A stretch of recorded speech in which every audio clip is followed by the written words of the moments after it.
کہ جی جو لیڈرشپ ہے وہ ہی ڈیوالو کر چکی ہے. ان کا یہی کہنا تھا کہ میں کوئی سیاسی یتیم تو ہوں نہیں, میں اپنے جونیئرز کو نہیں کہوں گا سر یا میڈم, کیونکہ میری بھی اپنی آخرکار سیاست میں جگہ ہے. تو کیا ان کی اس حد تک تنقید جائز نہیں ہے؟ اچھا باقی سر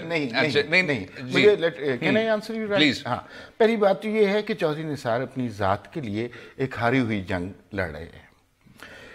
جو بیانیہ معاشرے میں پینیٹریٹ کر چکا ہے وہ اس سے مخالف سمت میں چلنے کی کوشش کر رہے ہیں. لیڈرشپ کا تعلق عمر کے ساتھ نہیں ہوتا. اگر ہوتا تو 28 سال کے بلاول زرداری جو ہیں وہ چیئرمین نہ ہوتے. نہیں, اس میں تجربہ دیکھیں, بصیرت سے بھی نہیں ہوتا. آپ بصیرت کا تعلق عمر سے ہوتا ہے. نہیں میں ویسے کہہ رہا ہوں نہیں ہوتا.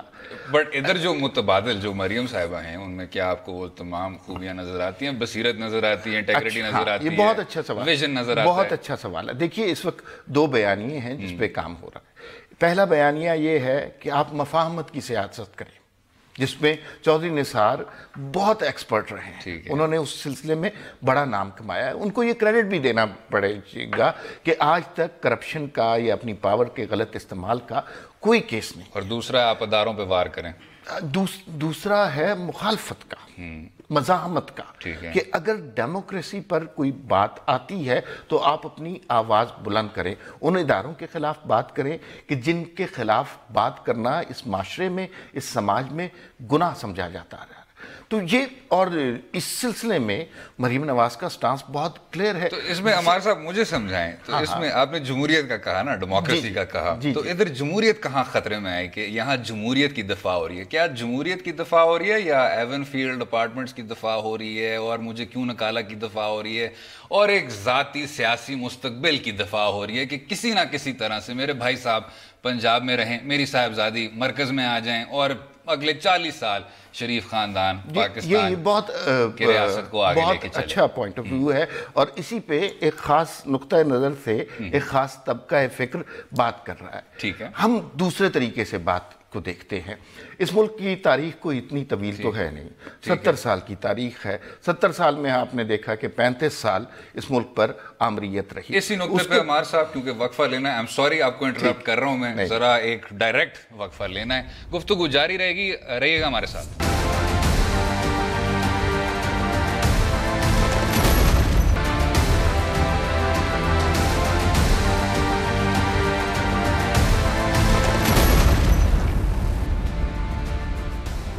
ویلکم بیک ٹو دو رائے. عمار صاحب, آپ نے اپنی بات مکمل کرنی تھی جو میں. جی بالکل, اصل میں بات یہ ہے کہ اس ملک کی تاریخ کو سمجھنا کچھ اتنا دشوار نہیں ہے. 70 سال کی تو تاریخ ہے ہمارے پاس, اور ان 70 سال میں آپ نے دیکھا کہ 33-35 سال ہمارے یہاں آمریت رہی ہے.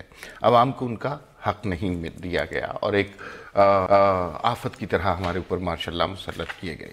اس کے بعد ہم نے دیکھا جو جمہوریتیں رہی ہیں وہ جمہوریت بھی آمریت کے سائے میں پلتی بڑھتی رہی ہیں, جس کی مثالیں بہت واضح آپ کے سامنے ہے. کہ ہم نے اس ملک میں یہ بھی دیکھا کہ ہم نے قائد اعظم محمد علی جناح کی بہن کو غدار بھی کہا, اسی ملک کی بات ہے. اس کے علاوہ ہم نے ایک وزیر اعظم کو جو کروڑوں لوگوں کے ووٹوں سے منتخب ہوا تھا اس کو پھانسی پر بھی چڑھایا.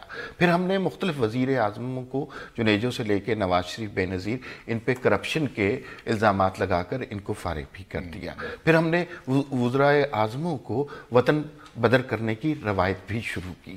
تو دیکھیے یہ وہ بیانیہ بنتا ہے اس وقت کہ اس ملک میں عوام کے ووٹ کی تقدیس نہیں ہوتی.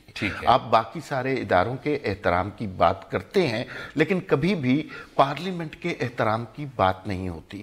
بہت ہی آسان ہو گیا ہے کہ سیاستدانوں کو, اسمبلی کو, پارلیمنٹ کو میلائن کرنا, گالی دینا. یہ 70 سال سے سلسلہ چل رہا ہے. اب اس کے خلاف آواز اٹھے گی, اس پہ پبلک ریئیکشن کو جاننا ہوگا. اور گزشتہ کچھ عرصے سے ہم نے نواز شریف صاحب کے جو جلسے دیکھے ہیں, بات تو وہی کر رہے ہیں کہ مجھے کیوں نکالا, لیکن ساتھ ساتھ ہماری ہسٹری کو بھی بیان کر رہے ہیں. تو وہ بڑا امپورٹنٹ پوائنٹ ہے. یہ ایک شخص کی, میرے خیال میں, and you have every right to disagree with me, یہ ایک شخص کی جنگ نہیں ہے, یہ پاکستان کے عوام کی جنگ ہے. اصل میں عمار صاحب, میں اس تمام بیانیے سے اتفاق کرنے کو بھی تیار ہوں، اور جب پارلیمنٹ کے بارے میں یہ چیزیں کہی جاتی ہیں اور جب خود پارلیمنٹیرین اس طرح کی بات کرتے ہیں تو میرے خیال سے ہر پاکستانی شہری کا دل دکھتا ہے. لیکن یہ بیانیہ کمزور پھر اس وجہ سے ہو جاتا ہے کہ we are ready and waiting کہ شاید میاں نواز شریف صاحب وہی جو ڈیموکریٹ ہیں وہ اس طرح آگے قدم بڑھائیں اور کہیں کہ میں ہی آپ کے ووٹ کے سینکٹیٹی کی اور جنرلی جو ایک ڈیموکریٹک کنٹینیوٹی ہے اس کا میں نمائندہ ہوں.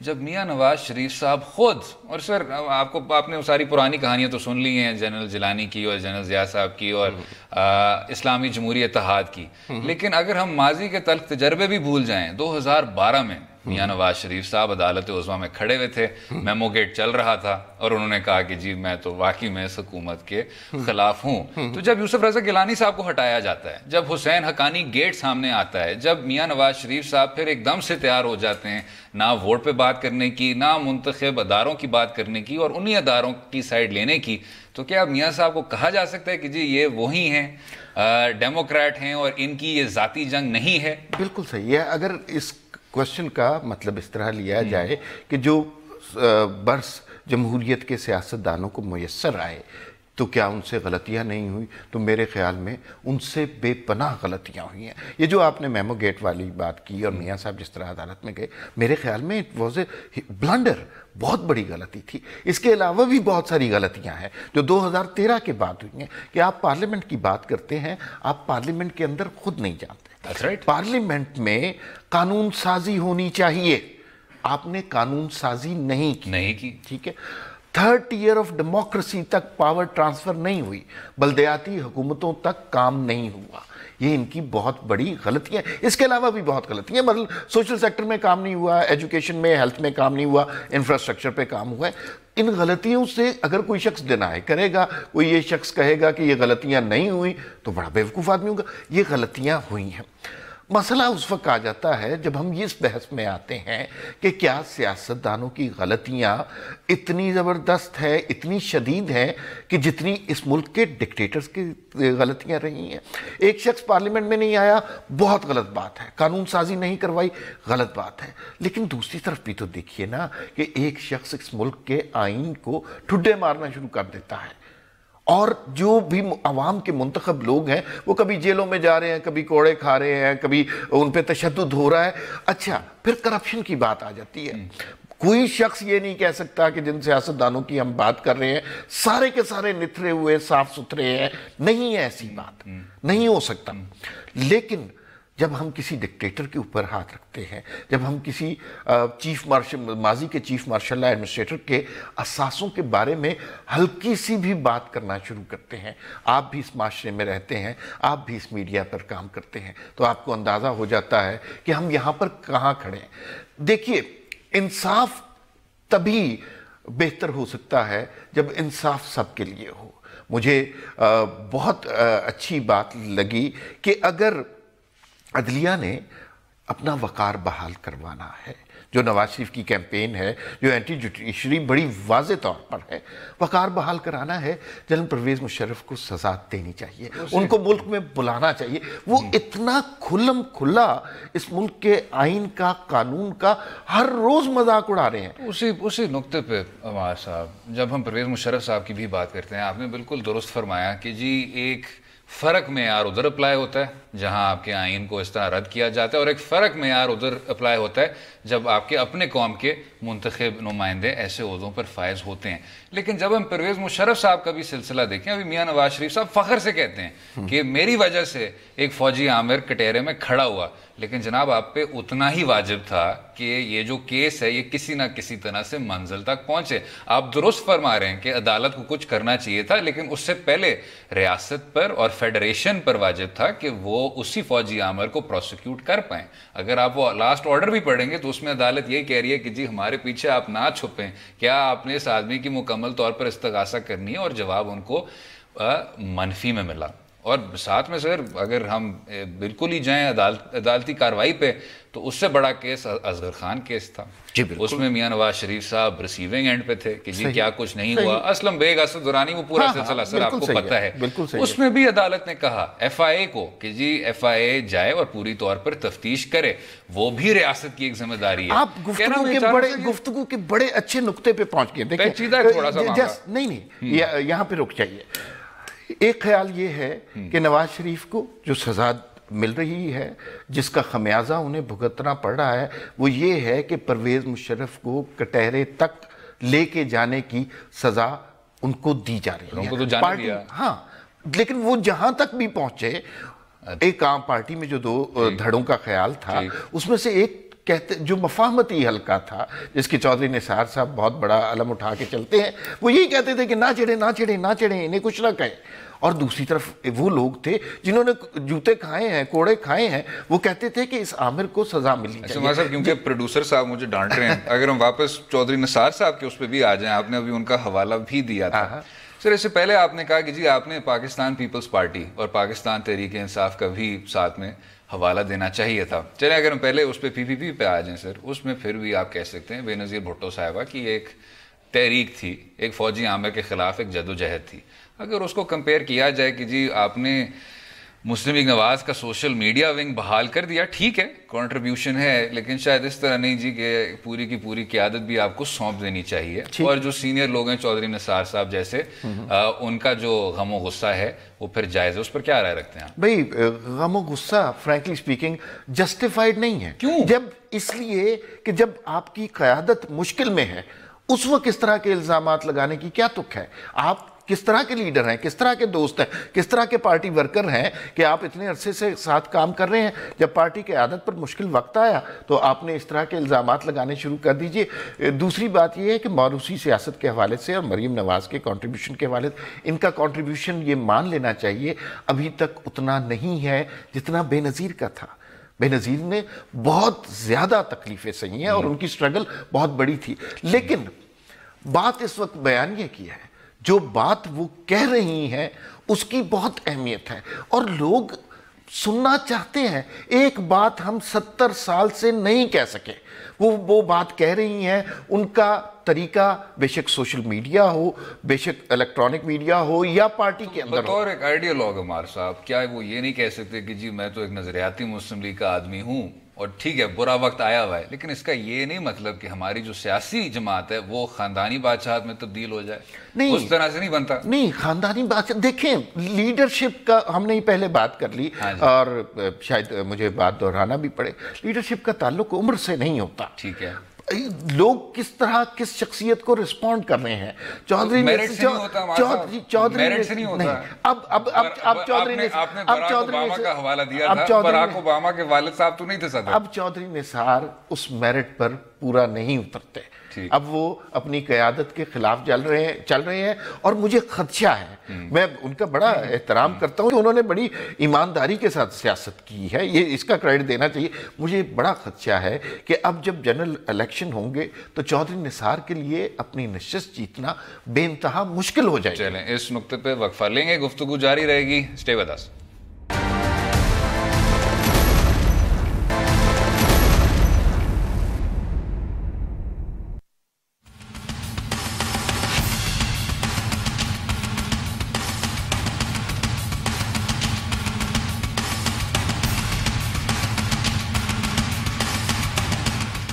Welcome back to Daura. بات کریں گے سیگمنٹ میں مریم نواز صاحبہ کے مسلم لیگ نون کے بڑھتے ہوئے اثر رسوخ پر. عمار صاحب ابھی ویسے ڈسکشن تو یہی ہو رہی تھی، تو اب پاکستان مسلم لیگ نواز سر اس حد تک ہم شاید متفق ہو سکتے ہیں کہ اتنی بڑی سیاسی جماعت میں، اور آپ نے بالکل درست فرمایا this applies to Pakistan Peoples Party, یہ اتنی ہی پاکستان تحریک انصاف پہ بھی بات لاگو ہونی چاہیے کہ آپ کو کوئی نہ کوئی آدمی تو مل سکتا تھا. کیا ایسا نہیں ہے؟ کیا جماعت اسلامی کی کم ہی لوگ تعریف کرتے ہیں اس شو پہ، شاید ہم کو زیادہ کرنی چاہیے، لیکن ان کم اور مختصر تعریفوں میں ایک یہ ہوتی ہے ہمیشہ کہ چلو چاہے کچھ بھی آپ کر لیں، لیکن مودودی صاحب کے بعد قاضی حسین صاحب ہوتے ہیں، ان کے بعد منور حسن صاحب ہوتے ہیں, منور حسن صاحب کے بعد سراج الحق صاحب ہوتے ہیں, ایک سر نیم سے, ایک سر نیم کی فہرست نہیں ہوتی. تو آگے بڑھتے ہوئے کیا ہے سیاسی جماعت کا نیکسٹ جو سٹیپ ہے وہ یہ نہیں ہونا چاہیے, فرگیٹنگ چودھری نثار صاحب نے کیا کہا, بالکل ہونا چاہیے, بالکل ہونا چاہیے. لیکن آپ دیکھیے, ہم نے یہ بہت دفعہ آپ کے شو پہ یہ بات کی ہے کہ جمہوریت ایک پروسیس ہے. ہم ساری تبدیلیاں ایک لمحے میں, ایک ٹینیور میں, ایک 5 سال میں نہیں کر سکتے. ہم نے ماضی میں یہی دیکھا ہے کہ ہمارے ہاں لوگ لیڈرشپ کسی ایک شخص کو پسند کرتے ہیں. ٹھیک ہے, اچھا جب اس کو پسند کرتے ہیں تو اس کے اہل خانہ, اس کے خاندان کو بھی پسند کرتے ہیں. بھٹو کے بعد بے نظیر کو لوگوں نے پسند کیا, اس کے بعد آصف زرداری تک کو ہم نے حکومت دی, اور وہ سلسلہ ابھی بلاول بھٹو تک چل رہا ہے. اسی طرح لیکن وہ تباہ ہو گئے نا ہمارے صاحب, صرف تک محدود ہو گئے وہ. ہاں, لیکن اس میں مسئلہ یہ ہے کہ وہ صرف موروثی سیاست کی بات نہیں ہو رہی, وہاں گورننس کا بھی بہت بڑا ایشو رہا ہے. ابھی جو نواز شریف کا کلیم ہے نا, وہ اس لیے لوگوں کو زیادہ پسند آ رہا ہے اور اس کا پبلک رسپانس اس لیے اچھا لگ رہا ہے کہ ساتھ گورننس کا دعویٰ بھی ہے نا. ہم یہ کہہ سکتے ہیں کہ ہم نے سب کچھ ٹھیک نہیں کیا, سب کچھ بہتر نہیں ہوا, لیکن کمپیریٹیولی چیزیں بہتر نہیں ہوئی. یہ عمار صاحب آپ نے ایک انتہائی دلچسپ نقطہ اٹھایا کہ جی ایک گورننس ہوتی ہے اور ایک یہ تمام یہ جو موروثی سیاست کا نظام ہے. ایک بہت دلچسپ مضمون آیا تھا چیلسی کلنٹن پر, جو ہلری کلنٹن اور بل کلنٹن کی صاحبزادی ہیں, تو وہ ڈینسٹی کے بارے میں اور موروثی سیاست کے متعلق کہہ رہے تھے, اور انہوں نے کہا کہ یہ بش خاندان پر بھی لاگو ہوتا ہے کہ جو فرسٹ جنریشن ہوتی ہے ٹھیک ہے وہ کام دکھا دیتی ہے, second generation probably a bad idea, اور جو تیسری نسل ہوتی ہے اس کو خدا را سامنے کبھی مت لائیے گا آپ. کہنا میں صرف یہ چاہ رہا ہوں کہ گورننس شاید اس طرح کی جوڑی ہوتی ہے کہ جب آپ والد صاحب سے پھر صاحبزادی اور پھر اس کے بعد داماد کو اسی طرح سکسیڈ کرنے دیتے ہیں تو گورننس میں بھی وہی کمزوریاں آ جاتی ہیں. میرے خیال سے 90 کی دہائی میں کوئی بھی پاکستان پیپلز پارٹی کا جو ہم خیال ہو یا جو سنسیئر ورکر ہو وہ نہ چاہتا کہ آصف زرداری صاحب اس طرح جماعت کو سنبھال لیتے. اور اس کا جو نتیجہ ہے, بڑے لوگ تھے جو کہتے تھے کہ جی بہت بڑے سیاسی جینیس ہیں, اب اتنے بڑے سیاسی جینیس ہونے کے باوجود 2013 میں کتنی زیادہ وہ نشستیں ہار بیٹھے. تو یہ ریلیشن شپ ہمیں نہیں ڈرا کر لینی چاہیے کہ آہستہ آہستہ سے آپ اسی طرح کمزور ہوتے جائیں گے. نہیں, اس میں بات یہ ہے نا کہ اگر آپ پارٹیوں میں جمہوریت کی بات کرتے ہیں تو وہ ضرور ہونی چاہیے, کیونکہ سینٹرل ایگزیکٹو جو ہے ان کی کمیٹی وہ نہیں بیٹھی. اچھا, ضرور جمہوریت ہونی چاہیے, لیکن پھر وہی بات ہے پارٹیوں میں جمہوریت کے لیے ضروری ہے آپ جمہوریت کا پروسیس چلنے دیں. ٹھیک ہے, اچھا ہمارے ہاں لوگوں کی نیچر کی بھی بات ہے. آپ یہ بات کتنی دفعہ ہو چکی ہے کہ نواز شریف کو اگر پی ایم ایل این سے نکال دیا جائے, عمران خان کو تحریک انصاف سے نکال دیا جائے, بھٹو خاندان کو پیپلز پارٹی سے نکال دیا جائے, لوگوں کا انٹرسٹ اس پارٹی میں اس طرح نہیں رہے گا.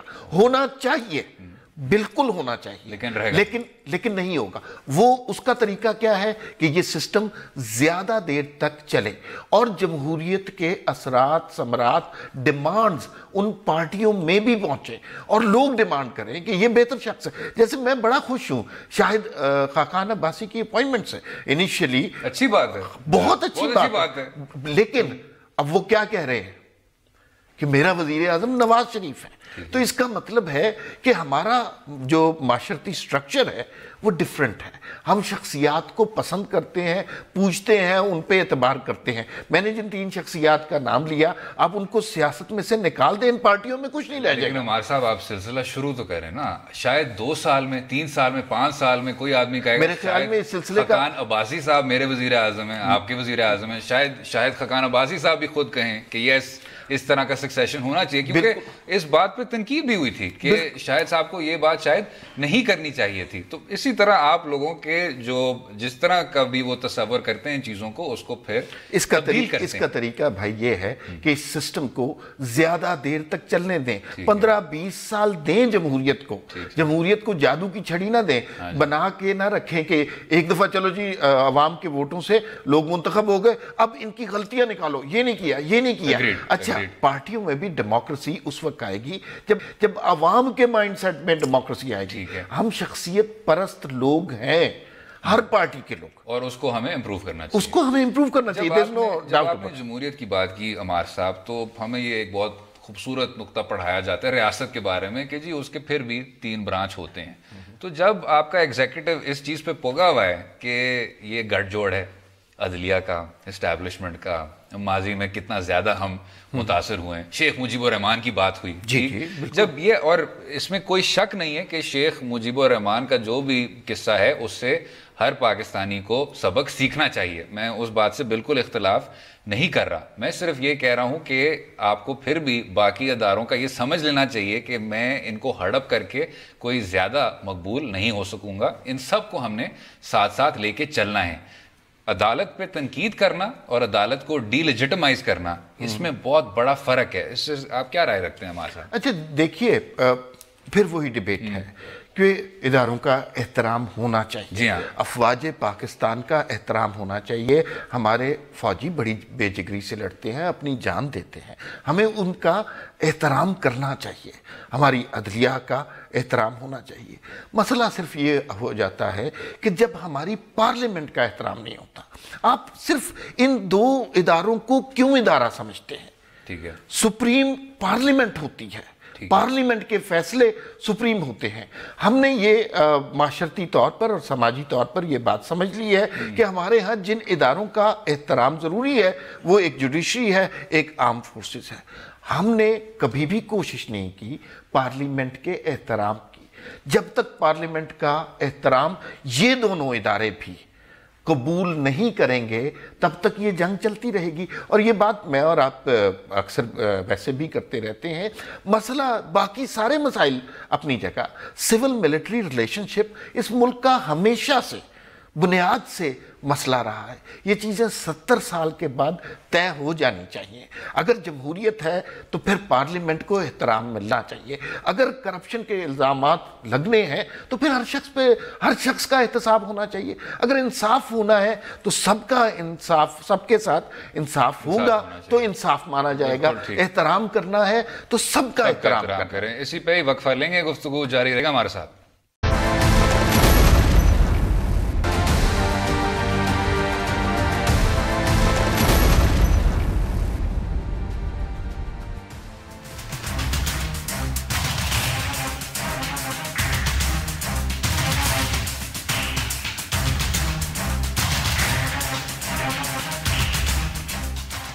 ویلکم بیک ٹو دو رائے. آخر میں بات کریں گے شریف فیملی کے نائب کیسز کی. سابق وزیر اعظم نواز شریف صاحب نے عزیزیہ اسٹیل مل اور فلیگ شپ انویسٹمنٹ ریفرنس میں آج نائب کے حکام کے سامنے پیش ہونے سے انکار کر دیا. نواز شریف صاحب کا نائب سے عدم تعاون کے نتائج کیا نکلیں گے اس پر بھی بات کریں گے. عمار صاحب, آپ نے ابھی ذکر کیا اور بہت اچھا ذکر کیا آپ نے کہ تمام اداروں کا احترام کرنا چاہیے. جب میاں نواز شریف صاحب ایک جانب کہتے ہیں کہ جی گٹھ جوڑ ہے اسٹیبلشمنٹ کا اور عدلیہ کا, اور پھر دوسری طرف کہتے ہیں کہ جی مجھے کیوں نکالا, اور پھر آخر میں پھر انہی عدالتوں میں پیش نہیں ہوتے ان تمام نیب ریفرنسز کے باوجود, تو کیا ہم یہ نہیں کہہ سکتے کہ جی آپ پھر تنقید سے بھی سامنے بڑھ کے انہی اداروں کو ڈی لیجٹمائز کر رہے ہیں؟ نہیں, آپ یہ بالکل نہیں کہہ سکتے. اس لیے کہ مجھے یوں لگتا ہے کہ نواز شریف صاحب کو یہ احساس ہو گیا ہے کہ جس جگہ انصاف ملنا چاہیے اب انہیں وہاں سے انصاف کی توقع نہیں رہی. اس لیے کہ ہمیں یوں لگتا ہے, جو ان کا بیانیہ ہے, کہ یہ ٹارگٹڈ انصاف کیا گیا ہے. ہم نے بریک سے پہلے یہ بات کی تھی کہ احترام ہونا چاہیے تو سب کا احترام ہونا چاہیے, انصاف ہونا چاہیے تو سب کے ساتھ ہونا چاہیے. پاناما کیس آپ کو یاد ہے کہ 450 لوگ تھے اس کے اندر, آپ نے وزیر اعظم کو اس میں نااہل قرار دیا, کسی نے باقی لوگوں کے بارے میں بات کی, ایک جج صاحب کا بھی نام تھا, کسی نے ان کا ذکر کیا. ایسٹ کے حوالے سے, ایسٹ بیانڈ مینز جو سارا مسئلہ ہے اس کے حوالے سے بہت زیادہ بات ہوئی ہے. لیکن آپ کو جنرل مشرف صاحب کا وہ بیان یاد ہوگا کہ کسی نے ہلکا سا ذکر کرنے کی کوشش کی کہ آپ کے بینک میں یہ پیسے کہاں سے آ گئے, تو پھر اس کے بعد جو انہوں نے دھمکی دی تھی, کسی کی اس میڈیا میں اس ملک میں جرت نہیں ہوئی کہ اس کے بارے میں سوال کر سکے, انہیں عدالت میں پیش کر سکے.